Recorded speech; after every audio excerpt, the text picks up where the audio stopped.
Santo Dios. ¿Qué tengo? Pues son tus ojos. Es bellísima.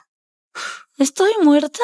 A 300-pound girl thought she'd been taken to a shady hospital, but it turned out, she had traveled to a world where fat was beautiful. Men on the street stared at her with admiration. Están chic.